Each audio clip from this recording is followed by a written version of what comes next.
అవకాశం ఉంటే ఇదే విషయాన్ని 100% నిర్మోహమాటంగా చెప్తాను. ఎక్కడైనా చెప్తాను, ఎప్పుడైనా చెప్తాను, అది కావాలి సార్. నిర్మోహమాటంగా చెప్తాను. అది ఇప్పుడు కాదు, ఎప్పుడైనా చెప్తాను, చెప్తూనే వస్తున్నాను. అది నాకు ఏమాత్రం ఇబ్బంది లేదు ఆ విషయంలో. ఇది నా స్టాండ్ పాయింట్. సరే సార్, డిబేట్ని బట్టి ఇప్పుడు మిమ్మల్ని డైరెక్ట్గా అడుగుతున్నా సార్. అసలు పబ్లిక్ మీరు ఏ క్లారిటీ ఇవ్వాలనుకుంటున్నారా డిబేట్ విషయంలో, ఆ జరిగిన డిబేట్ విషయంలో? No comments. ఏం మాట్లాడకూడదని మీరు సైన్ పెట్టుకున్నారు నాతో.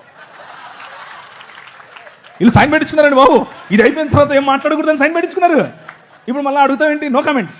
సైన్ పెట్టించుకున్నది వాళ్ళు సార్, మాకు సంబంధం లేదు ఆ విషయం. ఇప్పుడు అడిగేది నేను సార్. అయినా మీరు నేను పెట్టలేదులేండి. నేను పెట్టలేదులేండి. కానీ ఇప్పుడు మీరు అడిగేది ఏంటి? ఏం లేదు సార్. ఇప్పుడు మీరు అంత పెద్ద వ్యక్తి, మీరు వచ్చి కనీసం మీ వాయిస్ ఏం వినిపించలేదు కదా, ఇప్పుడైనా మీ వాయిస్ పబ్లిక్. ఇప్పుడు చెప్పాను కదా, నా వాయిస్ చాలా క్లియర్గా పెద్ద వ్యక్తిని కాదు. నేను ఫస్ట్ విషయం అది కట్. రెండు అంటే వాయిస్లో పెద్ద అంటున్నావా, ముసలోడు అంటున్నావా నన్ను?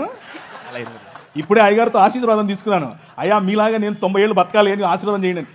ఇచ్చారు కదా తల మీద చేపెట్టి. సో నా స్టాండ్ ఇదే.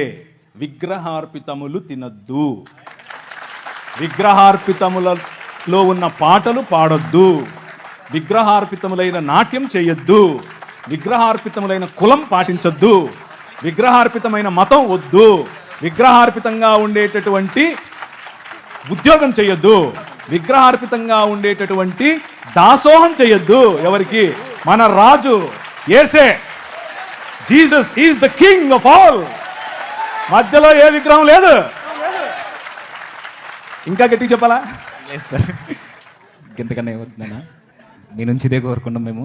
ఎందుకంటే మీలాంటి వారు మాట్లాడితే ఈ క్రిస్టియన్ సొసైటీకి ఒక చక్కని సమాధానం దొరుకుతుందని మీరు మాకు ఇచ్చిన స్వేచ్ఛలో నేను ఈ మాట్లాడడం జరిగింది. ఇంకొక విషయం ఏంటంటే, యాక్చువల్గా క్రిస్టియన్స్కు ఈ క్లారిటీ ముందు నుంచి ఉంది. లేదని మీరు అనుకుని నేను తప్పు చెప్పానా సార్? ముందు నుంచి ఉంది, ఇది అందరికీ తెలిసింది. లేదు అని మీరు అనుకుని దాని మీద చర్చ చేసి మళ్ళా ఉందని తెలిసి మళ్ళా లేదని చెప్పి ఇప్పుడు నాతో చెప్తున్నారు.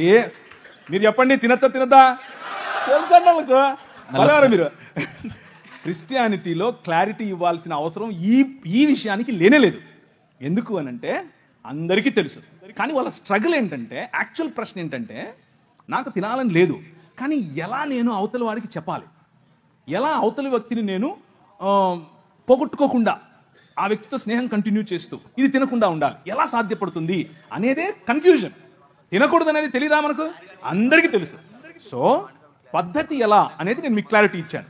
మనిషిని పోగొట్టుకోవద్దు, స్నేహాన్ని పోగొట్టుకోవద్దు, కానీ సున్నితంగా ఇది కాదండి, నా భావజాలంలో నేను నమ్ముతున్నటువంటి దేవుడు నా నిష్టలో ఇది